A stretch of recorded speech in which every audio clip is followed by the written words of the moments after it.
अस्सलामुअलैकुम, welcome back to my YouTube channel. आज की इस वीडियो में हम देखेंगे physiological function of thyroid hormone. लेकिन अगर इससे पहले आपने थायराइड हार्मोन की सिंथेसिस और इसकी सिक्रीशन को नहीं देखा तो आप वो वाली वीडियो जाकर पार्ट 1 की वीडियो देख लें। तो सबसे पहले हमारे पास जो फंक्शन है थायराइड हार्मोन का, ये इंक्रीज़ करता है जीन ट्रांसक्रिप्शन को और प्रोटीन सिंथेसिस को।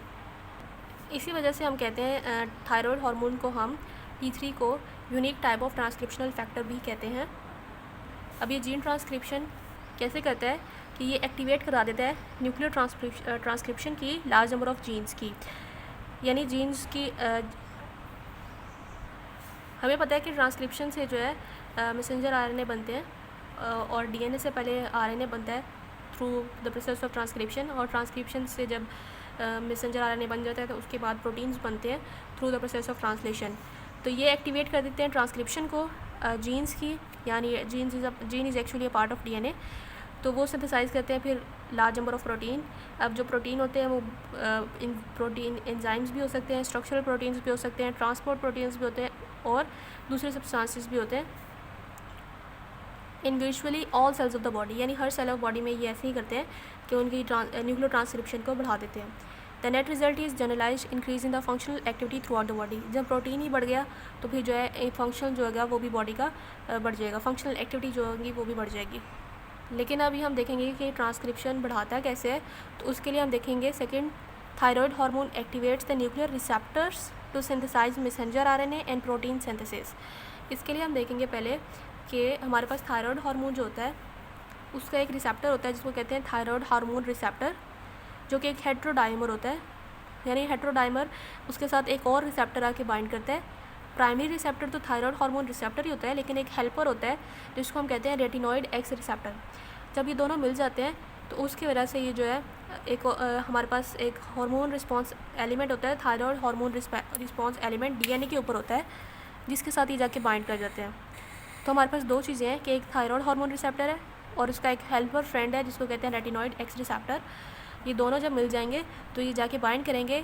हमारे पास एक एलिमेंट है डीएनए के ऊपर जिसको कहते हैं थायराइड हार्मोन रिस्पॉन्स एलिमेंट।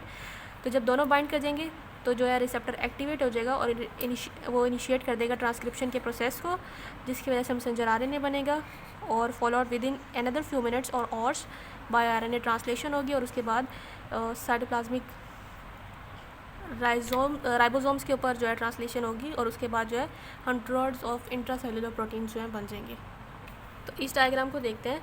ये हमारे पास सेल मेम्ब्रेन है, ये हमारे पास एक रिसेप्टर है थायराइड हार्मोन रिसेप्टर, जिस पे आके अटैच होगा T3 और T4 भी अटैच हो सकता है, लेकिन T4 जो है वो वीकली अटैच होता है क्योंकि T4 जो है मोस्टली कन्वर्ट हो जाता है T3 में, लेकिन T4 वीकली बाइंड कर सकता है। तो मेनली T3 बाइंड करेगा। थायराइड हार्मोन रिसेप्टर है, उसका एक फ्रेंड है साथ रेटिनॉइड एक्स रिसेप्टर, दोनों मिलके एक डाइमर बना लेते हैं, और जब दोनों मिल जाते हैं तो ये जाके बाइंड कर जाते हैं ये डीएनए यानी ये जीन के एक थायराइड हार्मोन रिस्पॉन्स एलिमेंट के साथ। जब ये दोनों आके बाइंड हो गए तो ये रिसेप्टर जो है इनिशिएट हो जाएगा या एक्टिव हो जाएगा, जिसकी वजह से जीन की ट्रांसक्रिप्शन बढ़ जाएगी। जब ट्रांसक्रिप्शन बढ़ेगी तो मैसेंजर आरएनए ज़्यादा बनेंगे, ज़्यादा मैसेंजर आरएनए बनेंगे तो प्रोटीन्स भी ज़्यादा बनेंगे। तो इस तरह जो है हम देखेंगे कि how thyroid hormone increases transcription and protein synthesis.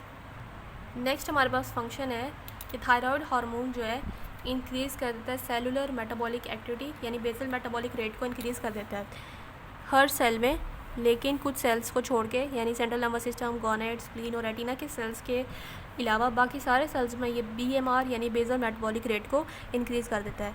The thyroid hormone increase the basal metabolic rate by accelerating the metabolic activities of almost all the tissues of the body. ये हर टिश्यू जो होती है बॉडी के, उसके अंदर basal metabolic rate को increase कर देता है। किस तरह इंक्रीज़ करता है? उनके अंदर नंबर और एक्टिविटी बढ़ा देता है माइटोकॉन्ड्रिया की। इसके अलावा जो है एक्सेलरेट करता है। हमारे पास दो काम करेगा ये, एक तो ये सोडियम पोटेशियम एटीपेज जो चैनल होते हैं ये उनको बढ़ा देता है। यहाँ देखते हैं कि सबसे पहले ये करता है सोडियम पोटेशियम एटीपेज चैनल्स, इनको ये इंक्रीज़ कर देता है थायराइड हार्मोन। जब ये ज़्यादा इंक्रीज़ हो जाएंगे, मेम्ब्रेन में होते हैं ये चैनल्स, तो इस वजह से 3 सोडियम को एक्टिवली ये बाहर निकालेगा, जबकि 2 पोटेशियम को एक्टिवली अंदर लेके आएगा। और ये जो चैनल है ये ATP यूज़ करता है। अब जब ये चैनल ज़्यादा हो जाएंगे तो ATP की डिमांड भी बढ़ जाएगी, और ATP का जो स्टोर हाउस होता है वो हमें पता है कौन सा होता है, माइटोकॉन्ड्रिया। तो जब हमारे पास T3 T4 का लेवल बढ़ेगा तो सेल्स में जो है माइटोकॉन्ड्रिया का ना सिर्फ नंबर बढ़ जाएगा बल्कि साइज़ भी बढ़ जाएगा, क्योंकि ATP की डिमांड जो है वो ज़्यादा हो जाएगी। तो क्या करता है, ये इंक्रीज़ कर देता है number and activity of mitochondria which in turn increase the rate of formation of ATP to energize cellular function, ताकि सेल के फंक्शन को ये एनर्जाइज कर सके। और दूसरा, by accelerating the active transport of ions through the cell membrane, ये मतलब एक्टिव ट्रांसपोर्ट करवाते हैं आयंस की, किस तरह, by increasing sodium ATPase activity. Thyroid hormone also cause the cell membrane of the most cell to become leaky to sodium ion which further activates the sodium pump and further increase heat production। यानी कुछ membranes को ये leaky बना देता है sodium से, जिसकी वजह से फर्दर जो है हीट प्रोडक्शन होगी और basal metabolic rate further increase होगा। तो हमने सेकेंड इसका फंक्शन पढ़ा कि ये इंक्रीज़ करता है सेलुलर मेटाबॉलिक एक्टिविटी को, यानी बेसल मेटाबॉलिक रेट को ये इंक्रीज़ करता है थायराइड हार्मोन। किस तरह इंक्रीज़ करता है, एक तो ये सोडियम पोटेशियम एटीपेज चैनल थे उनकी एक्टिविटी को बढ़ा देता है, और दूसरा जो है माइटोकॉन्ड्रिया की नंबर और साइज़ को भी बढ़ा देता है। फिर हमारे पास देखेंगे इफ़ेक्ट थायराइड हार्मोन का ग्रोथ पर क्या होता है।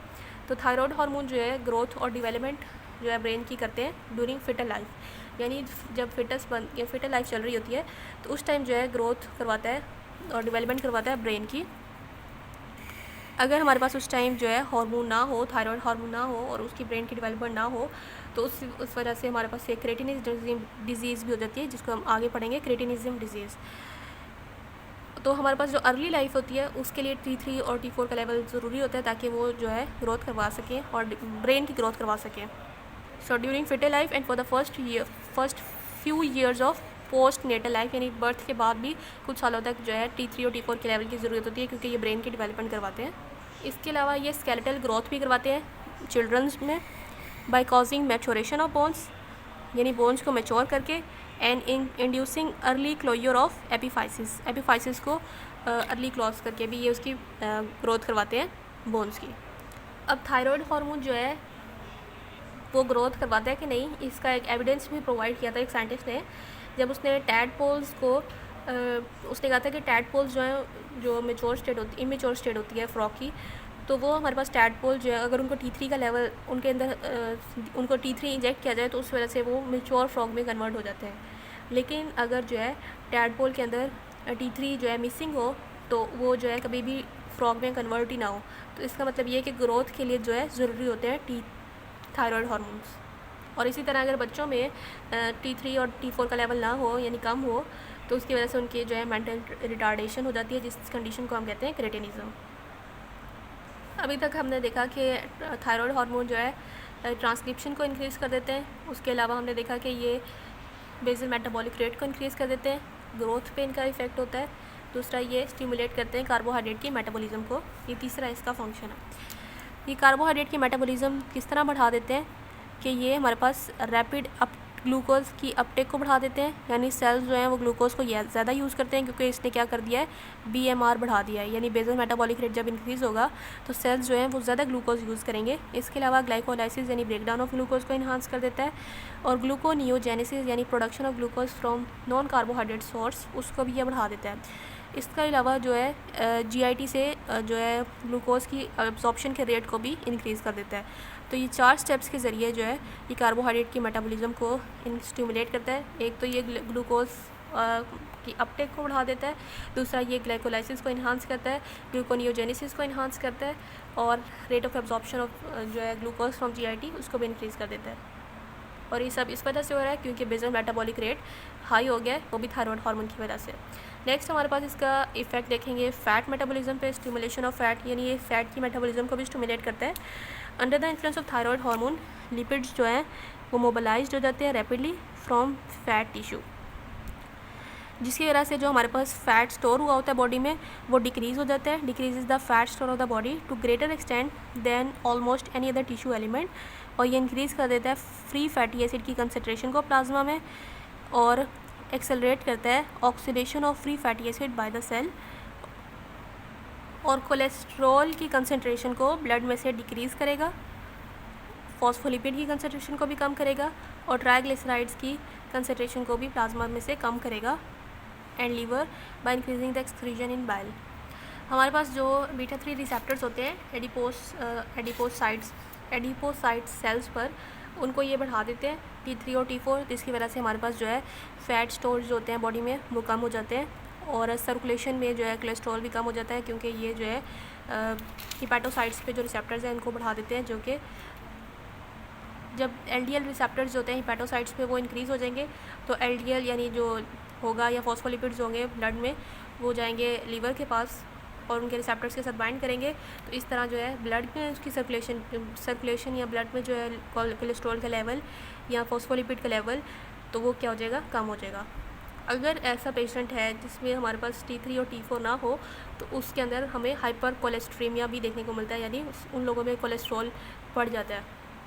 अब जो है थायराइड हार्मोन्स का सीवीएस पे क्या इफ़ेक्ट होता है, तो हमारे पास क्या हो जाता है कि हमने पढ़ा था कि बेसल मेटाबॉलिक रेट बढ़ गया है। अब जब सेल में बेसल मेटाबॉलिक रेट बढ़ जाएगा तो हीट ज़्यादा प्रोड्यूस होगी, जब हीट ज़्यादा प्रोड्यूस होगी तो ज़्यादा वेस्ट प्रोडक्ट बनेंगे, तो उसकी वजह से जो है मतलब हमारे पास सेल की जो है एक्टिविटी बढ़ रही है। अब जब किसी भी सेल के अंदर एक्टिविटी बढ़ रही है तो हमें ज़्यादा जो है ब्लड की ज़रूरत होगी, तो जो हमारे पास थायराइड हार्मोन है वो जाके ब्लड फ्लो को इंक्रीज़ कर देते हैं, यानी हाइपर थायरोडायनेमिक सर्कुलेशन कर देते हैं, पॉज करते हैं, ठीक है, ब्लड फ्लो को इंक्रीज़ कर देते हैं। इसके अलावा कार्डिक आउटपुट जो है उसको भी इंक्रीज़ कर देते हैं, क्योंकि मेटाबॉलिज्म जो है वो इंक्रीज़ हो गया सेल का बेसल मेटाबॉलिक रेट इंक्रीज़ होने की वजह से। और जो है क्योंकि जब बेसल मेटाबॉलिक रेट बढ़ेगा तो ऑक्सीजन की डिमांड भी बढ़ेगी और ऑक्सीजन जो है वो ब्लड के ज़रिए ट्रैवल करता है, तो इस तरह से जो है ब्लड फ्लो भी बढ़ जाएगा, कार्डिक आउटपुट भी बढ़ जाएगा, and rapid utilization of oxygen in the tissues that cause the vasodilation, और इसकी वजह से वेसोडाइलेशन होगी मोस्ट बॉडी टिश्यूज़ में, ठीक है, ब्लड वेसल्स डायलेट करेंगी। इसके अलावा हमारे पास हार्ट रेट भी बढ़ जाएगा, और क्योंकि by directly stimulating the excitability of the heart. अब हार्ट रेट इस वजह से बढ़ता है, एक तो हमारे पास बीटा एड्रीनर्जिक रिसेप्टर्स इंक्रीज़ कर देता है, इसके अलावा हमारे पास मायोसिन जो होता है उसको भी इंक्रीज़ कर देता है, जिसकी वजह से एक्साइटेबिलिटी होती है हार्ट की मसल्स की। और इसके अलावा हमारे पास जो कैल्शियम एटीपेज चैनल्स होते हैं उनके एक्सप्रेशन को भी बढ़ा देते हैं। तो इन सब वजूहत की वजह से वो हमें करने की ज़रूरत नहीं है, हम बस डायरेक्टली ये करेंगे कि हमारे पास हार्ट रेट भी इंक्रीज़ हो जाता है, ब्लड फ्लो इंक्रीज़ हो जाता है, क्योंकि ऑक्सीजन की डिमांड ज़्यादा हो जाती है सेल में मेटाबॉलिज्म हाई होने की वजह से, और कार्डियक आउटपुट भी ज़्यादा हो जाता है, और इसके अलावा हार्ट की स्ट्रेंथ भी ज़्यादा हो जाती है। अब ये लिखा हुआ है कि हमारे पास जो ब्लड प्रेशर होता है, जिसमें हमारे पास सिस्टोलिक प्रेशर होता है और डायस्टोलिक प्रेशर होता है, तो ब्लड प्रेशर में सिस्टोलिक प्रेशर जो होता है वो हाई हो जाता है, जबकि डायस्टोलिक प्रेशर जो है वो कम हो जाता है।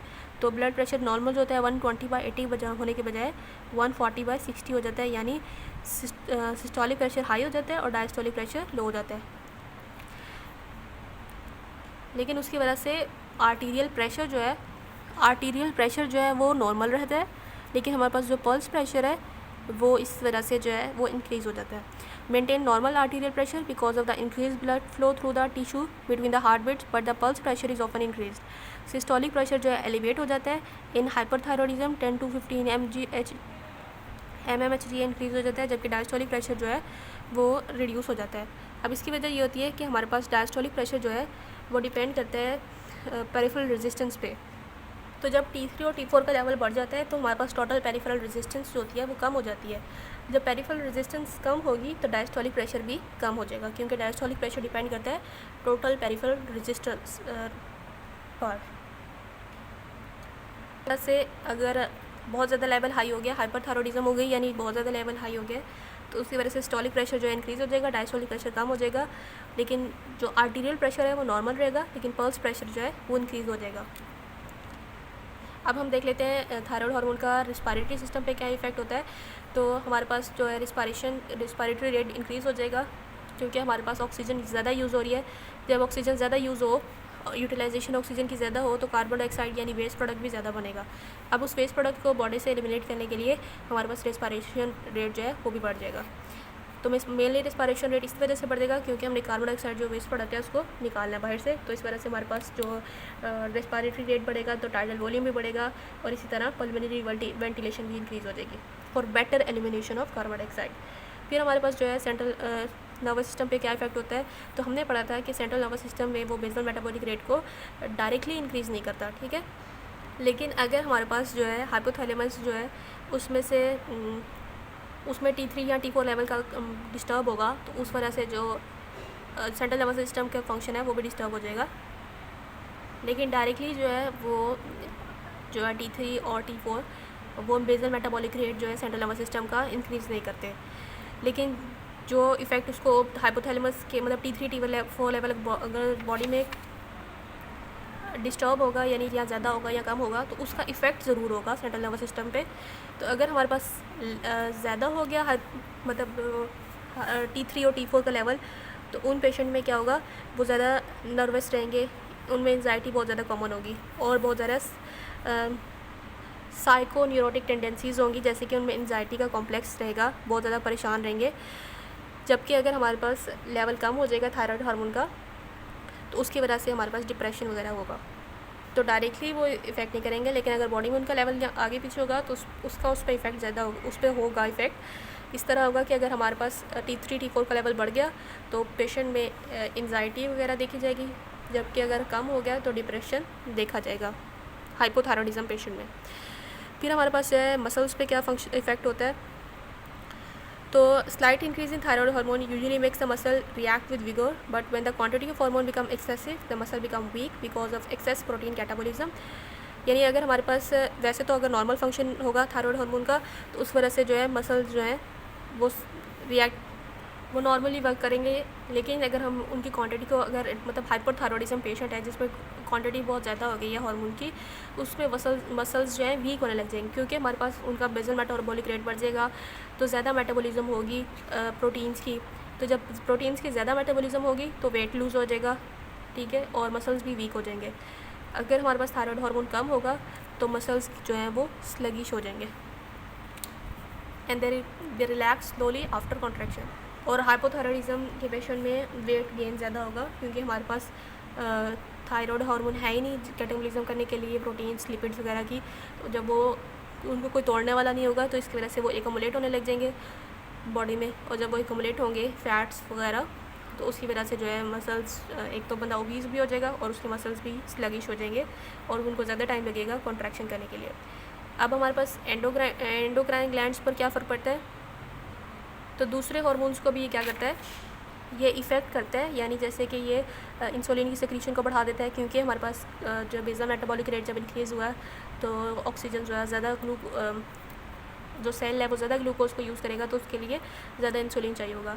इसी तरह पैराथायरॉयड हार्मोन की सिक्रीशन को भी इंक्रीज़ कर देगा, एड्रिनोकॉर्टिकोट्रोपिन हार्मोन की भी सिक्रीशन को इंक्रीज़ कर देगा। अब हमारे पास रिप्रोडक्टिव या फिर सेक्शुअल फंक्शन कैसे थायराइड हार्मोन जो होता है उसका क्या इफेक्ट है। वैसे तो हमने पढ़ा था कि गोनेट्स पे डायरेक्टली इफेक्ट नहीं करता T3 T4 लेवल, लेकिन वही बात है अगर हमारे पास हाइपोथैलेमस जो है वो उससे लिंक होता है ये थायराइड हमारे पास रिप्रोडक्टिव सिस्टम, तो अगर उसका लेवल कम या ज़्यादा होगा तो उसकी वजह से भी प्रॉब्लम होगा। जैसे कि अगर थायराइड हार्मोन जो है वो कम हो, हाइपोथायरॉयडिज्म हो किसी को, तो लॉस ऑफ लिबिडो यानी सेक्शुअल एक्टिविटी जो है वो कम हो जाएगी और मेल में इम्पोर्टेंसी आ जाएगी। इसके अलावा जो है फीमेल में क्या होगा, मेंस्ट्रुअल प्रॉब्लम होगा, मेनोरेजिया या पॉलीमेनोरिया होगा, यानी एक्सेसिव ब्लीडिंग होगी या फिर बहुत कम ब्लीडिंग होगी। इसके अलावा अगर दोनों का लेवल कम हो या ज़्यादा हो थायराइड हार्मोन्स का, तो दोनों के केसेस में हमारे पास फर्टिलिटी जो है देखी गई है। सो नेक्स्ट वीडियो में हम हाइपरथायरॉयडिज्म और बाकी डिजीज़ को पढ़ेंगे।